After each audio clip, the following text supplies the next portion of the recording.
प्रिय विद्यार्थियों नमस्कार। Bansur PG college Bansur BA BSc part third subject geography of Asia paper first है। आज इसमें एग्रीकल्चर के बारे में अध्ययन करेंगे कि एग्रीकल्चर की जो पद्धतियाँ होती हैं वो किस प्रकार से पाई जाती हैं।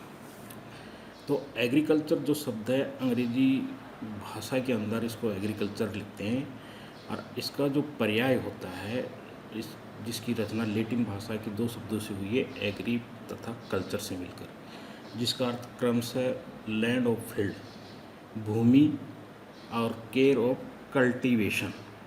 यहाँ पर एक मिस्टेक हो, कल्टीवेशन है CULTIVATION cultivation, care of cultivation, जिसका अर्थ होता है भूमि को जोत कर फसल पैदा करना। अब इसकी जो परिभाषा है वो वेबस्टर विश्वकोश के अनुसार है। कृषि के अंदर फसलों का उत्पादन और पशुपालन उत्पादन के लिए मिट्टी की जुताई को सम्मिलित किया जाता है। इस प्रकार की कृषि एक प्राथमिक कार्य, कृषि को किस में रखा जाता है? प्राथमिक कार्य, जिसका मुख्य उद्देश्य प्राकृतिक संसाधनों के उपयोग द्वारा विविध मानवीय आवश्यकताओं की पूर्ति करना है। तो कृषि वह खेती कार्य है जिसमें फसलों और पशुपालन उत्पादन के लिए मिट्टी की जुताई को सम्मिलित किया जाता है। इस प्रकार की कृषि एक ऐसा प्राथमिक कार्य है जिसका मुख्य उद्देश्य प्राकृतिक संसाधनों के उपयोग द्वारा विविध मानवीय आवश्यकताओं की पूर्ति करता है। मानव की जितनी आवश्यकताओं की पूर्ति इसके द्वारा की जाती है, कृषि के द्वारा। दूसरी जो परिभाषा दी गई मैकार्टी के अनुसार है, फसलों एवं पौधों की स्वदेशी देख रेख को कृषि कार्य कहा जाता है। अब फसलों को उगाने से लेकर के उसकी कटाई तक जो भी देख रेख के कार्य किया जाता है उसको क्या कहा जाता है? फसल एग्रीकल्चर के अंतर्गत सम्मिलित किया गया है। अब कृषि के प्रकार, टाइप्स ऑफ एग्रीकल्चर्स। अब संसार के सभी देशों के अंदर कृषि का विकास एक जैसा नहीं हुआ है, क्योंकि संसार के प्रत्येक देश में जो प्राकृतिक जो तत्व होते हैं वो भिन्न भिन्न पाए जाते हैं और भिन्न भिन्न रूप से प्रकट होने के कारण वहाँ की धरातली स्वरूप, जलवायु, मिट्टी इत्यादि में विभिन्नताएं पाई जाती हैं। तो कृषि पदार्थों का चयन मानव की आवश्यकता का भी परिणाम होता है, साथ ही भूमि एवं जल पर भी आधारित होता है। इसलिए कृषि पद्धतियाँ तीन कारकों पर आधारित होती हैं। कितने कारकों पर आधारित होती हैं? तीन।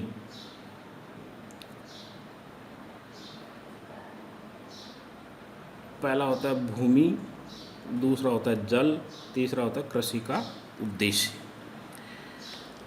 अब ये तीन कारकों के आधार पर कृषि को विभिन्न प्रकारों में विभाजित किया गया है। तो पहला तो है भूमि की उपलब्धि के आधार पर। तो भूमि की जो उपलब्धि है संसार के सभी देशों में लगभग समान नहीं होती। किसी देश में अधिक प्राप्त होती है तो किसी देश में कम प्राप्त होती है। तो एक जैसा अनुपात में भूमि की उपलब्धि प्राप्त नहीं होती है। तो भूमि की उपलब्धता के आधार पर कृषि को दो मुख्य प्रकारों में विभाजित किया गया है, लेकिन संसार के मात्र 2% क्षेत्र पर ही खेती होती है। भूमि की उपलब्धि के आधार पर कृषि को कितने भागों में बांटा गया है? दो प्रकार। तो पहली है गहन कृषि इंटेंसिव एग्रीकल्चर। अब ये गहन कृषि ऐसे क्षेत्रों में की जाती है जहाँ पर जनसंख्या संकुल क्षेत्रों में मिलती है। जनसंख्या का दबाव अधिक होता है, भूमि का अनुपात कम होता है, रहने कार्य करने के लिए भी भूमि की आवश्यकता होती है। मनुष्य कृषि भूमि पर अतिक्रमण करता है, क्योंकि आवास के लिए उसको भूमि की आवश्यकता होती है, इसलिए अतिक्रमण करता है। अधिक जनसंख्या का भरण पोषण हेतु भी अधिक भोज्य पदार्थ की आवश्यकता। तो इस क्षेत्र के अंदर अधिकांश खाद्यान्न फसलें उत्पादित की जाती, क्योंकि भरण पोषण के लिए खाद्य पदार्थों पर ही जोर दिया जाता है। अब कम कृषि भूमि से अधिक उत्पादन प्राप्त करने के लिए भूमि को अधिक से अधिक बार जोता बोया जाता है और अधिक से अधिक फसलें प्राप्त की जाती हैं। अब इसके लिए अधिक उत्पादन प्राप्त होने के लिए उत्तम बीज, खाद एवं सिंचाई के साधनों का प्रयोग किया जाता है। फसलों के प्रकार को चक्रानुक्रम में बदला जाता है ताकि भूमि की गुणवत्ता, मतलब फसल चक्र किसी भी निश्चित क्षेत्र में निश्चित अवधि में निश्चित फसलों को इस प्रकार हेर फेर करके बोया जाता है जिससे भूमि की उर्वरता शक्ति बनी रहे, जिससे अधिक से अधिक उत्पादन प्राप्त हो। तो इसे शस्यावर्तन भी कहा जाता है। क्या कहा जाता है? शस्यावर्तन, फसल चक्र को। अब भारत, चीन, जापान, बांग्लादेश में, श्रीलंका में इस प्रकार की गहन खेती की जाती है क्योंकि जनसंख्या का दबाव कम है और भूमि, कृषि योग्य भूमि कम पाई जाती है। तो ये कहलाती गहन खेती, इंटेंसिव एग्रीकल्चर बोलते हैं इसको। उसके बाद में दूसरी जो कृषि होती है वो कृषि कहलाती है विस्तृत कृषि। कौन सी है? विस्तृत कृषि, एक्सटेंसिव एग्रीकल्चर बोलते हैं अंग्रेजी में। तो अब इसकी विशेषताएं उसके विपरीत होती हैं। वहाँ पर जनसंख्या अधिक थी, यहाँ पर जनसंख्या कम है। वहाँ पर कृषि योग्य भूमि कम थी, यहाँ पर कृषि भूमि योग्य क्या है? अधिक है। और यहाँ पर खेतों का जो आकार है वो बड़ा होता है, जिन्हें फार्म हाउस भी कहा जाता है। लगभग 100 से 200 हेक्टेयर क्षेत्र में एक ही परिवार यंत्र के द्वारा खेती कर लेता है। खेती का जो मुख्य उद्देश्य होता है वो व्यापार होता है। और इस प्रकार की कृषि Australia, Argentina, USA, Canada, Brazil, लेकिन एशिया महाद्वीप में केवल एशियाई रूस के क्षेत्र में इस प्रकार की कृषि की जाती है। तो विस्तृत खेती की जो विशेषताएं होती हैं, जिन देशों में अपेक्षाकृत जनसंख्या कम तथा कृषि योग्य भूमि अधिक है वहाँ विस्तृत खेती होती है। विस्तृत खेती में खेत बड़े बड़े होते हैं जिन्हें फार्म कहा जाता है। 100 से 200 हेक्टेयर के फार्म पर एक ही परिवार यंत्रों की सहायता से खेती करता है। खेती का जो मुख्य उद्देश्य होता है वो व्यापार करना होता है, जिससे अधिक से अधिक विदेशी मुद्रा प्राप्त होती है। और इसके जो मुख्य जो देश होते हैं, ऑस्ट्रेलिया, अर्जेंटीना, यूएसए के देशों में इस प्रकार की कृषि की जाती है। लेकिन एशिया महाद्वीप में भी एशियाई रूस के जो क्षेत्र पाए जाते हैं वहाँ पर इस प्रकार की कृषि देखने को मिलती है। दूसरा जो कारक है वो जल की उपलब्धता पर आधारित है। कृषि के प्रकार, जल की उपलब्धता के आधार कृषि 4 प्रकार की होती है। तो शुष्क कृषि है, आर्द्र कृषि है, तर कृषि है, सिंचित कृषि है। तो इस प्रकार इसके कितने प्रकार हैं? 4 प्रकार हैं, जिसमें पहला जो प्रकार है वो शुष्क कृषि। तो इस क्षेत्र के अंदर जल का क्या रहता है? अभाव रहता है। अब जल का अभाव रहने के कारण अब मिट्टी में नमी को संरक्षित रखने के लिए उसमें बार बार उसकी जुताई की जाती है। जैसे जैसे वर्षा होती है उसी के अनुसार उसमें जुताई कर दी जाती है, जिससे कि मिट्टी में नमी की परतें संरक्षित रह सके। अब इस क्षेत्र की जो विशेषताएं होती हैं, जलाभाव के क्षेत्र में मनुष्य शुष्क, मतलब जल के अभाव के कारण शुष्क कृषि पद्धति का प्रयोग करता है। और वार्षिक जो वर्षा होती है वो 50 सेंटीमीटर औसत वार्षिक वर्षा से कम होने की स्थिति पाई जाती है। अब मिट्टी में नमी को बनाए रखने, उसे बढ़ाने का सतत या निरंतर प्रयास किया जाता है। भूमि की गहरी जुताई की जाती है ताकि जल को गहरे भागों में सुरक्षित रखा जा सके। जल के गिरने के बाद ज्योति भूमि को मिट्टी से ढक देते हैं, मतलब पाटा लगा देते हैं ताकि वाष्पीकरण कम हो सके। रात में उसका लाभ भी दिया जाता है ताकि नमी बढ़ जाए। यह क्रिया दोहराई जाती है जिससे जल के अभाव में खेती हो सके। काली मिट्टी के क्षेत्रों में, जैसे मध्य भारत में, कहाँ पर? मध्य भारत में मुख्य फसल गेहूँ, जौ, जई, राई जैसे अनाज इत्यादि प्रकार की कृषि की जाती है। इसके बाद में दूसरे प्रकार की जो कृषि होती है वो आर्द्र कृषि होती है, जिसमें औसत वार्षिक जो वर्षा होती है वो 100 से 200 सेंटीमीटर होती है। अब 200 से 200 सेंटीमीटर वर्षा वाले जो क्षेत्र होते हैं उनको आर्द्र कहा जाता है। तो यहाँ पर आर्द्र कृषि की जाती है। विश्व के कुल जितने कृषि योग्य क्षेत्र है उसका सर्वाधिक भाग इसी कृषि के अंतर्गत आता है। विश्व के अंदर जो सर्वाधिक जो कृषि की जाती है वो कौन सी की जाती है? आर्द्र कृषि के रूप में की जाती है। ऐसी खेती में सिंचाई की आवश्यकता नहीं पड़ती है। एशिया महाद्वीप में भारत, चीन, बांग्लादेश, भारत में मध्य गंगा के मैदान, दक्षिणी मध्य प्रदेश में ऐसी खेती की जाती है। तीसरी जो कृषि का जो प्रकार है वो तर्क कृषि है। अब तर्क कृषि के अंदर जो वार्षिक वर्षा होती है जिन क्षेत्रों में 200 सेंटीमीटर से अधिक होती है वहाँ तर्क खेती की जाती है। किस प्रकार की खेती की जाती है? तर्क प्रकार की कृषि की। अब इन तर्क की कृषि क्या होती है कि उस क्षेत्र में यदि मिट्टी को अपन उठाएं और उठा करके हाथ में रख करके अपने मुट्ठी को यदि मुट्ठी में उसको ले लेते हैं तो उनसे उस मिट्टी से जल टपकने लग जाता है। इस प्रकार की मिट्टी को क्या कहा जाता है? तर मिट्टी कहा जाता है। वहाँ पर तर्क कृषि की जाती है। तो इन क्षेत्रों में जलादि की एक समस्या बनी हुई है। क्या बनी हुई है? समस्या बनी हुई है। जलादि की भी एक समस्या होती है क्योंकि इससे मिट्टी के अंदर क्या होता है, नाइट्रोजन की कमी हो जाती है, वायु संचार का कमी होती है। अब इस क्षेत्र में सिंचाई की बिल्कुल आवश्यकता नहीं होती है। सिंचाई की आवश्यकता नहीं तो लागत भी घट जाती है। और मुख्य जो फसल है जो अधिक जल की आवश्यकता होती है जिन फसलों को, उन फसलों का इस क्षेत्र में क्या किया जाता है? उत्पादन किया जाता है। तो मुख्य जो फसल है वो गन्ना और धान है। तो उष्णार्द्र क्षेत्रों में इस प्रकार की कृषि की जाती है जहाँ पर तापमान भी अधिक होते हैं, वर्षा भी अधिक होती है। तो दक्षिणी पूर्वी एशिया के जो देश होते हैं, Indonesia, Kampuchea, Vietnam, Malaya, Singapore, Sumatra, दक्षिण भारत, श्रीलंका, उत्तरी पश्चिमी यूरोप के देशों में ऐसी खेती की जाती है।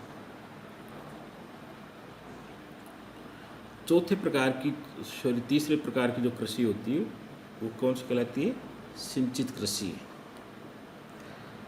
अब मानसून जलवायु प्रदेशों में वर्षा अब ये मानसूनी जो क्षेत्र होते हैं यहाँ 3-4 महीने वर्षा होती है, बाकी महीनों में क्या होती है?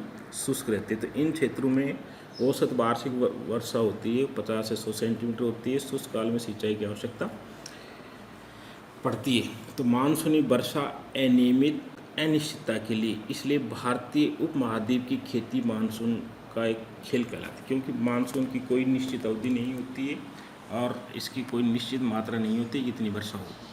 तो इसलिए ये केवल मानसून का खेल कहलाती है भारतीय कृषि। तो सिंचाई के लिए नहरें, नलकूप, कुएं का प्रयोग किया जाता है इस कृषि में। और इन क्षेत्रों में वर्ष भर तापमान अधिक रहते हैं, फसल भी पकती बढ़ती रहती है। तो मुख्य जो देश होते हैं चीन, भारत, पाकिस्तान, ईरान, अफगानिस्तान।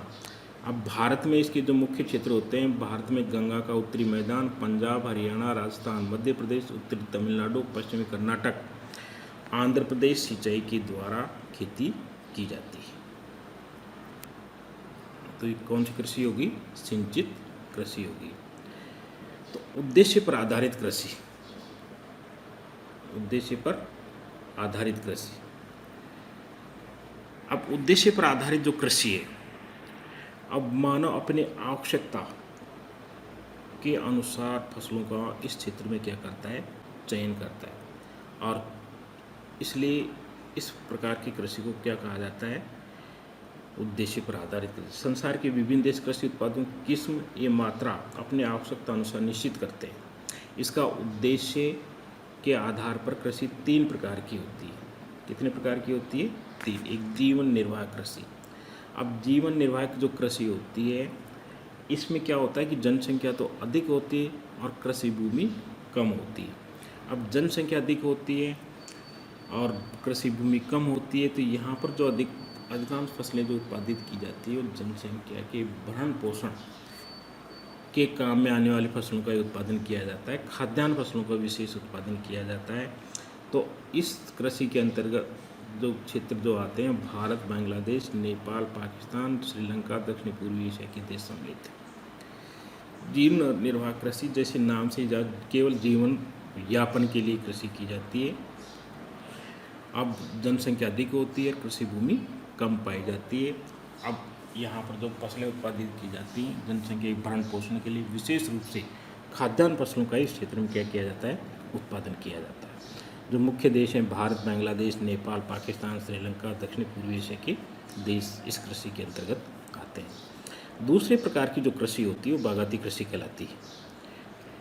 अब बागाती कृषि से अधिक आय प्राप्त करना इसका मुख्य उद्देश्य होता है। क्या होता है? अधिक से अधिक आय हो।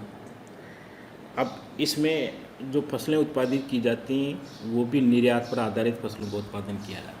जिन फसलों का अधिक से अधिक निर्यात किया जा सकता है ऐसी फसलें उस क्षेत्र में बोई जाती हैं। अब ऐसी खेती में अधिक पूंजी और विशिष्ट श्रम की आवश्यकता होती है, तो इसमें पूंजी का भी अधिक उपयोग किया जाता है और श्रम की भी विशेष आवश्यकताएं होती हैं।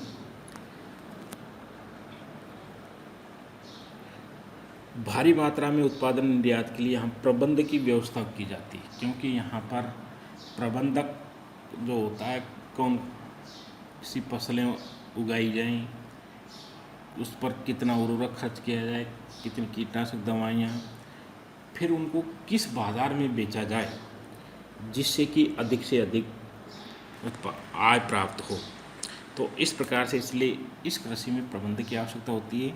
अब ऐसी कृषि उष्ण आर्द्र जलवायु प्रदेशों में की जाती है। कहाँ पर? उष्ण आर्द्र जलवायु की, जो विशेष रूप से दक्षिणी पूर्वी एशिया के जो क्षेत्र आते हैं वहाँ पर इस प्रकार की कृषि की जाती है, जहाँ ताप और वर्षा का जल सदा उपलब्ध रहता है। ताप और वर्षा, क्यों तापमान भी अधिक होते हैं, वर्षा भी अधिक मात्रा में होती है। तो यहाँ पर जो मुख्य फसलें होती हैं, गन्ना, रबड़, चाय, कहवा जैसी मुख्य फसलें प्रमुख रूप से पैदा की जाती हैं और एशिया की दक्षिणी पूर्वी एशिया के देशों में ही की जाती हैं। तो इस प्रकार की कृषि को क्या कहा जाता है? बागायती कृषि कहा जाता है, जिसका मुख्य उद्देश्य क्या होता है? अधिक से अधिक आय प्राप्त होती है, अब पूंजी भी अधिक व्यय होती है और विशिष्ट श्रम की भी इसमें आवश्यकता पड़ती है, प्रबंधक की भी आवश्यकता पड़ती है। उष्ण आर्द्र जलवायु प्रदेश में कृषि की जाती है, मुख्य रूप से गन्ना, रबड़, चाय जैसी फसलें क्षेत्र में उत्पादित की जाती हैं। तीसरा जो प्रकार होता है, इसे क्षैद पदार्थों की कृषि कहा जाता है, मतलब ट्रक फार्मिंग कृषि, इसको अंग्रेजी में ट्रक फार्मिंग कृषि भी कहते हैं। तो इस फसल के अंतर्गत, इस कृषि के अंतर्गत सब्जी एवं फलों की कृषि आती है। अब सब्जी एवं फलों की जो कृषि होती है, क्योंकि सब्जी फल शीघ्र ही खराब होते हैं, तो ये जो कृषि की जाती है, पहले तो बड़े नगरों की जो जनसंख्या, बड़े नगरों के जो समीपवर्ती जो क्षेत्र होते थे वहाँ पर इस प्रकार की कृषि की जाती थी, ताकि समीपवर्ती नगर के अंदर इनकी मांग की पूर्ति की जा सके। अब वर्तमान के अंदर कृषि क्षेत्रों में यातायात की समुचित व्यवस्था की गई है, त्वरित सुविधाओं और दैनिक मांग कृषि के लिए आवश्यक पक्ष होता है। तो एशिया महाद्वीप के अंदर इस प्रकार की जो कृषि की जाती है वो भारत, चीन, जापान जैसे देशों के नगरों के समीप इस प्रकार की कृषि की जाती है। मतलब कहने का तात्पर्य यह है कि नगरों के समीपवर्ती जो क्षेत्र होते हैं उनके समीपवर्ती क्षेत्रों में ट्रक फार्मिंग कृषि की जाती है, जिसमें विशेष रूप से सब्जी और फलों का उत्पादन किया जाता है, क्योंकि शीघ्र ही खराब होने वाली फसलें होती हैं और इनको तुरंत प्रभाव से यातायात के साधनों के द्वारा पहुंचा दिया। लेकिन पश्चिमी यूरोप के जो क्षेत्र होते हैं वहाँ पर बड़े नगरों के अंदर इस प्रकार की कृषि इसके समीपवर्ती क्षेत्रों में देखने को नहीं मिलती है। इसके दो कारण हैं। कितने कारण हैं? दो कारण हैं।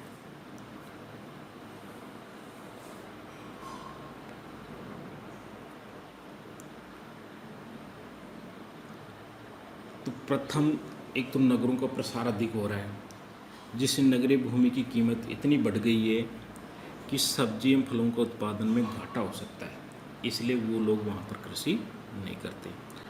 दूसरा कारण ये है कि त्वरित परिवहन का विस्तार एवं जल शीतगृहों की सुविधा है। तो तीव्र गति की परिवहन के साधन विकसित किए गए, फिर रेफ्रिजरेटर युक्त साधन है, इसलिए दूरवर्ती क्षेत्रों से भी बड़े महानगरों में बड़े महानगरों के क्षेत्र में भी आवश्यकता की पूर्ति की जा सकती है। तो एक उदाहरण दे रखा है लंदन का। तो लंदन के बाज़ार में टमाटर स्पेन से आ रहे हैं, गाजर इटली से आती है, सेब दक्षिणी फ्रांस से, आलू जर्मनी से रोज़ आते जाते हैं, क्योंकि वहाँ पर तीव्र परिवहन के साधन विकसित किए गए हैं। अब अन्य प्रकार की कृषि जो होती है उसमें चलवासी या झूमिंग कृषि। अब ये चलवासी या झूमिंग कृषि जो होती है आदिवासी जन समूह द्वारा दुर्गम प्रदेशों में की जाती है। राजस्थान में इसको वालरा कृषि कहते हैं और असम का जो क्षेत्र वहाँ पर झूमिंग, दक्षिण पूर्वी एशिया में लेदांग, अन्य नामों से कई अलग अलग देशों में इसको अलग अलग नामों से जाना जाता है। तो इस कृषि की क्या विशेषता होती है कि इसमें प्राचीन तकनीकी या पुरातन तकनीकी कह सकते हैं अपन, उसके आधार पर इसमें कृषि की जाती है। फावड़े या कुदाली से खेत में बीजों को फैला दिया जाता है, फिर उसको मिट्टी में मिला दिया जाता है। मिलाने के बाद में राम भरोसे छोड़ दिया जाता है।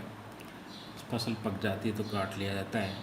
तो 3-4 बार एक स्थान पर कृषि की जाती है, फिर उपजाऊ हो जाती है। उस दूसरे स्थान पर फिर झाड़ियों को काट करके फिर वही प्रक्रिया अपनाई जाती है। तो इस प्रकार की कृषि को क्या कहा जाता है? चलवासी या झूमी कृषि कहते हैं। दूसरी जो कृषि होती है सीढ़ीनुमा खेती कहलाती है। अब ये पहाड़ी ढालों को सीढ़ीनुमा खेतों में परिवर्तित कर दिया जाता है। अब वहाँ पर जो भी पहाड़ी जो क्षेत्र होते हैं, संकरी जो पट्टी होती है, उनमें समतल जो भाग होते हैं वहाँ पर मेड़ बना दी जाती हैं। पानी को भी संरक्षित किया जाता है और इससे मिट्टी अपर्दन में भी सहायता मिलती है। तो इस प्रकार की कृषि क्या कहलाती है? सीढ़ीनुमा खेती कहलाती है। तीसरी है वैज्ञानिक खेती, साइंटिफिक एग्रीकल्चर है।